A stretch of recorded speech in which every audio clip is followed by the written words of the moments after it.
Hello! Hi అండి. Welcome to our channel Revathi vlogs. నేను ఈరోజు వ్లాగ్ ఏంటంటే వరలక్ష్మి వ్రతం వ్లాగ్ అండి. నేనైతే వరలక్ష్మి వ్రతం ఎలా చేసుకున్నానో, ఏంటి అనేది మొత్తం పూర్తిగా ఈ వీడియోలో అయితే ఉంటుంది. ఈ వీడియో అయితే చివరి వరకు స్కిప్ చేయకుండా చూడండి.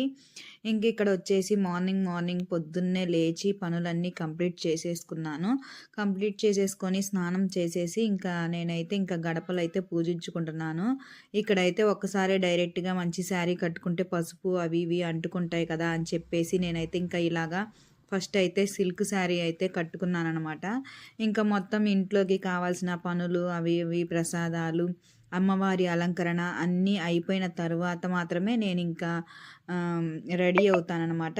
ఇక్కడ వచ్చేసి నేను ఆ రోజు చూడండి శనగలు 5 రకాల ప్రసాదాలు చేసుకుందామనేసి అనుకున్నాను. చేయగలనా లేదా అని డౌట్ నాకైతే.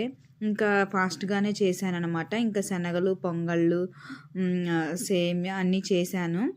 ఆ రోజైతే దేవుడి గదిలో కూడా అన్నీ ముందు రోజే నేను క్లీన్ చేసేసి పెట్టేసుకున్నాననమాట. ఇలాగా విగ్రహాలు మొత్తం అన్నీ దేవుడి పటాలు అన్నీ క్లీన్ చేసుకొని పెట్టుకున్నాను. కాబట్టి కొంచెం నాకు త్వరగా అయితే పని అయిపోయింది. లేదంటే చాలా లేట్ అయ్యేదండి. పొంగళ్ళు కూడా పెడదాము, గుగ్గుళ్ళు ఉడికేసాయనమాట. పొంగళ్ళు పెట్టుకుంటున్నాను. ఫస్ట్ ఏంటంటే శ్రావణ మాసంలో కంపల్సరీగా పొంగళ్ళు అయితే పెట్టుకుంటాం కదా. అలాగా నేను వచ్చేసి పొంగళ్ళు అయితే పెట్టుకుంటున్నాను. ఇక్కడ ఏమో ముందు పొయ్యి అవన్నీ పూజించుకుంటున్నాను. పొయ్యి పూజించుకొని పొంగళ్ళు అవి పెట్టుకున్న తర్వాత మిగతా పనులైతే స్టార్ట్ చేస్తానన్నమాట. అమ్మవారికి అలంకరణ చేయడానికి మాకైతే ఇక్కడ ఇంట్లో వచ్చేసి ఫ్రిడ్జ్ అయితే చాలా అడ్డుగా ఉందండి. అలా అడ్డుగా ఉంది అని చెప్పేసి నేనైతే ఫ్రిడ్జ్ కూడా హాల్లో పెట్టించాను. ఇక్కడైతే గడప బయట కూడా నేను ఇలా ముగ్గులు పెట్టేసుకొని పసుపు కుంకుమ పెట్టుకుంటానన్నమాట. ప్రతి శుక్రవారము పండగలప్పుడు మాత్రం ఖచ్చితంగా ఇలా చేస్తానండి. అదేంటో నాకు అలాగా చెయ్యాలని అనిపించింది. ఇక్కడ వచ్చేసి మేమైతే అమ్మవారికి కొంచెం స్టూలు లేదని చెప్పేసి తీసుకున్నాను. దాన్నైతే మా బాబు అయితే ఫిట్ చేస్తున్నాడు. ప్రసాదాలు ఆల్మోస్ట్ రెడీ చేసేసుకున్నాను. వరలక్ష్మి వ్రతం రోజు ఖచ్చితంగా ఇలాగే చేయాలి, ఇన్ని ప్రసాదాలు పెట్టాలి అని అయితే ఏమీ లేదండి. మామూలుగా మేమైతే అనుకున్నామన్నమాట. చేద్దాము ఏమో అసలు మన ఓపిక ఎలా ఉంటుంది ఏంటి అని చెప్పేసి అనుకున్నాను. అనుకొని స్టార్ట్ చేశాను. అంత నాకైతే ఎక్కువ ఏం అనిపించలేదండి. బాగానే చేయగలిగాను అనమాట. ప్రతి సంవత్సరం ఏంటంటే ఓన్లీ పొంగలన్నం ఒకటి వండేసుకొని దేవుడి ఫోటో విడిగా మళ్ళీ లక్ష్మీదేవి ఫోటో పెట్టుకొని చేసేదాన్ని. ఈ సంవత్సరం నేను అమ్మవారి ఫేస్ ఆల్రెడీ 2 ఇయర్స్ అయిందండి కొని. సరే చూద్దాము చేద్దామని చెప్పేసి నేను అమ్మవారి ఫేస్ ఉంది కదా, కాళ్ళు చేతులు, ఇప్పుడు శారీ కూడా డ్రేపింగ్ చేసే వస్తుంది కదా అని చెప్పేసి అదైతే కొనుక్కొచ్చానండి మార్కెట్లో. అదైతే చాలామంది అడిగారండి ఎంత ప్రైస్ పడుతుంది, చాలా బాగుంది అని చెప్పేసి. అది వచ్చేసి నాకైతే మార్కెట్లో 850 పడిందండి. చూడండి అదిగోండి అక్కడ పెట్టా కదా ఆ అమ్మవారే. అమ్మవారికి ఇంట్లో ఉన్న నగలంటే గోల్డ్వి అయితే ఏం కాదులేండి, రోల్డ్ గోల్డ్ నగలు ఉన్నాయి, అవి అయితే వేసేసుకున్నాము. నగలు వేసేసి ఇప్పుడైతే పూలతో అలంకరిస్తున్నాను. నాకు అమ్మవారు బోసిగా ఉంటే అలా నచ్చదు. అని చెప్పేసి పూలతో అలంకరించేసి ముందు దేవుడి గదిలో అన్నీ పూజకైతే సిద్ధం చేసేసుకొని ప్రసాదాలు అన్నీ పెట్టేసి పూజకి రెడీ చేసుకున్నాను. పసుపు అవసరం ఉండదు కదా, వచ్చిన వాళ్ళకి పూయడానికి కూడా ఉంటుందని చెప్పేసి విడిగా వేరే గిన్నెలో కలిపేసి కాళ్ళకైతే పసుపు రాసుకొని పూజిస్తే మంచిది కదా. మనం పసుపు రాసుకున్నాకే పూజ చేస్తాం కదా అని చెప్పేసి నేనైతే మంచిగా రెడీ అయిపోయి పూజ అయితే స్టార్ట్ చేశాను. ఇక్కడైతే నాకైతే మంత్రాలు అంటే ఎలా చదవాలి అవన్నీ అంటే ఒక ఆర్డర్లో చదవడం అవన్నీ రావండి.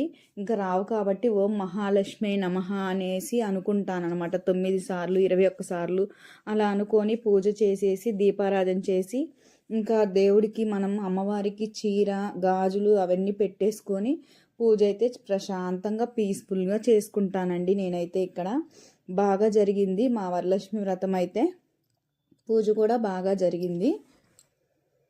ఇక్కడ చూడండి, ఇక్కడ మేమైతే పూజ అయిపోయింది కదా, కొబ్బరికాయ కూడా కొట్టేసాము. కొబ్బరికాయ కొట్టేసి కొబ్బరికాయ కొట్టిన తర్వాత మనమైతే అమ్మవారికి హారతి అవన్నీ ఇచ్చేసేసి చేస్తాం కదా. నేను ఈరోజు అయితే ప్రశాంతంగా పంచహారతి ఇద్దామని ఫిక్స్ అయ్యాననమాట. ఇంకా పంచహారతిలో అయితే రెడీ చేస్తున్నాను. కనిపిస్తుంది కదా పంచహారతి అనమాట. వరలక్ష్మి వ్రతానికి, దీపావళికి, వినాయక చవితికి అలా కొంచెం పెద్ద పెద్ద పండుగలకు మాత్రం ఇలా పంచహారతి అయితే ఇస్తానండి నేను. అలా ఇవ్వడము నాకు అంటే నిండుగా హారతి ఇచ్చాము మంచిగా అనిపించిద్ది అనమాట. ఇంకా అట్లా అని చెప్పేసి నేనైతే ఎప్పుడు ఇలాగ హారతి అయితే ఇస్తాను.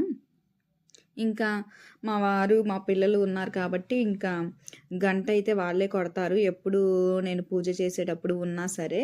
ఇంక ఇక్కడైతే నేను పంచహారతి కూడా ఇచ్చేసాను. నాకు భలే అనిపించింది, నిండుగా బాగా అమ్మవారే మన ఇంట్లో ఉంది అన్నట్టు అనిపించింది అనమాట. నాకు భలే నచ్చింది. ఇంక ఇక్కడైతే పూజ అయితే పూర్తిగా కంప్లీట్ చేసేసుకున్నాను. మాకేంటంటే రూపు తెచ్చుకునే ఆనవాయితీ లేదు, ఎప్పుడు మా సైడ్ అయితే తెచ్చుకోరండి. ఇంకా అందుకనేసి రూపు అలాంటివి కూడా ఏమీ తీసుకొచ్చే లేదు. వరలక్ష్మి వ్రతము ఖచ్చితంగా ఆచారం అని కూడా మాకు లేదు. మామూలుగా ఇదివరకు కాలంలో మా ఇంట్లల్లో ఏంటంటే ఫొటోస్ ఉంటాయి కాబట్టి ఆ ఫోటోకి దీపారాధన చేసి ఇంకా పొంగళ్ళు అయితే పెట్టేసుకొని ఇంకా చక్కగా అందరూ రెడీ అయ్యి కూర్చుంటారనమాట. ఇంకా ఇట్లా మంత్రాలు చదవడం అవి ఇవి ఏమీ లేవు. కాకపోతే నేను ఇంకొంచెం బెటర్గా అంటే మనకి వచ్చు కదా మనకి తగ్గట్టు చేసుకుందామని చెప్పేసి ఇలా విగ్రహం అయితే తెచ్చుకున్నాను. ఇలాగ ఇంకా మొత్తం పూజ మొత్తం మాకైతే మినిమము 8 నుంచి అదే మార్నింగ్ లేచిన దగ్గర నుంచి చేస్తూనే ఉన్నానండి. 11-11:30 కల్లా పూజ అయితే కంప్లీట్ అయిపోయింది. ఇంకైతే మనము ఆశీర్వాదం తీసుకోవాలి కదా, ముందు ప్రసాదాలు అయితే తీసేసుకున్నాము. దేవుడి దగ్గర పెట్టిన ప్రసాదం తీసుకొని, మా ఇంట్లో ఇది ఒక అలవాటండి, అందరం ఒకసారి ప్రసాదం తీసుకొని తిని ఇట్లా ఉండడము. ఇంకా మా వారైతే ఆశీర్వాదం తీసుకున్నాను. ఇంకా తాంబూలాలకి వెళ్ళాలి, అందరూ పిలిచారు కదా అని ఇక్కడ మా ఫ్రెండ్ వాళ్ళ ఇంటికైతే తాంబూలానికి వచ్చానన్నమాట. ఇంకా వాళ్ళ ఇంట్లో తాంబూలం అయితే అందుకున్నాను. ఇంకా వాయనాలు ఇచ్చి పుచ్చుకోవడం, ఇంకా ఈ హడావుడి, ఇంకా వరలక్ష్మి వ్రతం అంటేనే ఇంకా అది హడావుడి కదా. ఏంటి కాళ్ళకి అంటే నాకంటే పెద్దగా వయసు అనుకొని ఇంకా నేనైతే ఎప్పుడు ప్రతి సంవత్సరం తనే ఆశీర్వదించిద్ది నన్ను. మా ఇంటికి వచ్చినా తనే ఆశీర్వదించిద్ది అనమాట. ఇంక ఇక్కడైతే వాళ్ళ ఇంట్లో అయితే మేము వాయినాలు తీసేసుకొని ఇంక ఇటు వచ్చాము. ఇంక ఇక్కడైతే నేను ఇంకా వాయినాలు ఇవ్వడం స్టార్ట్ చేశాను అనమాట. ఇంకా హడావుడిగా అక్కను కూడా తీసుకొని ఇంకా మా ఇంటికి అయితే వచ్చాము. ఇంకా మా ఇంటికి వచ్చి ఇక్కడైతే ఇంకా అందరికీ ముగ్గురికి తాంబూలం అయితే ఇస్తున్నాను. ఇంకా ముగ్గురు ఒక్కసారే ఉన్నారు కదా అని చెప్పేసి ముగ్గురికి అయితే తాంబూలం అయితే ఇచ్చేసాను. ఇంకా తాంబూలం ఇచ్చేసి మళ్ళీ మేము ఇంకా వేరే చోటకి వెళ్ళాలన్నమాట. ఆ రోజు అంతా తిరగడమే సరిపోయిద్ది, ఒక్కొక్కలము పక్క పక్కన కూడా లేం కదా. ఇంకా వేరే వేరే ఏరియాల్లో ఉండిపోయాము. అంతకుముందు ముగ్గురం ఒక ఏరియాలోనే ఉండేవాళ్ళం, ఇప్పుడు అందరి ఏరియాలకి వెళ్ళాలి.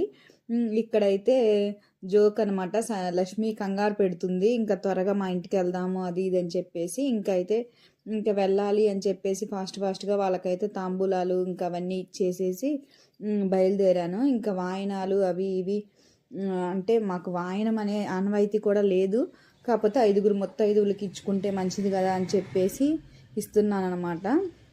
ఇంకెక్కడ వచ్చేసి ఈవినింగ్ వాళ్ళ ఇంటికి వెళ్ళి వచ్చిన తర్వాత మా అత్తయ్య కనిపించలేదు మార్నింగ్. ఇంకా ఫోన్ చేద్దామన్నా ఇంకా సరేలే చేయలేదు. ఇంకా అత్తయ్యకి కూడా పసుపు రాసేసి బొట్టు పెట్టేసి తాంబూలం అయితే ఇచ్చేసాను. ఇంకా తాంబూలం ఇచ్చేసిన తర్వాత ఇక్కడైతే తాంబూలం ఇచ్చానమాట. తాంబూలం ఇచ్చేసిన తర్వాత ఇంకా సాయంత్రం కూడా దీపారాధన అయితే చేసుకున్నాను. యాక్చువల్గా అమ్మవారిని ఇంకా ఆ రోజు సాయంత్రమే నేను కదిలిచ్చేస్తాను. తర్వాత రోజు మార్నింగ్ తీసేసి మళ్ళీ అన్నీ నీట్గా సర్ది పెట్టేసేసి పైన పెట్టేస్తానండి. కింద మనం అంటుకోకుండా కొంచెం అంటే ఇంట్లో ఉంటుంది కదా, అలాంటివన్నీ లేనప్పుడు ఇంకా నేను చూసుకొని పైన పెడతానమాట. ఇంక ఇక్కడైతే లక్ష్మీ వాళ్ళ ఇంటికి అయితే వచ్చాము తాంబూలాలు తీసుకోవడానికి. ఇక్కడ లక్ష్మీ వాళ్ళ ఇంట్లో కూడా తాంబూలాలు అయితే ఇస్తుంది తనైతే. ఇంకా అందరిళ్ళకి వెళ్ళి పైన అక్క వాళ్ళు కూడా తాంబూలానికి పిలిచారు, వాళ్ళ ఇంటికి కూడా వెళ్ళాము. వరలక్ష్మి వ్రతం అయితే బాగా చేసుకున్నామండి, చాలా హ్యాపీ అనిపించింది. మీరు కూడా ఇలాగే చేసుకున్నారా?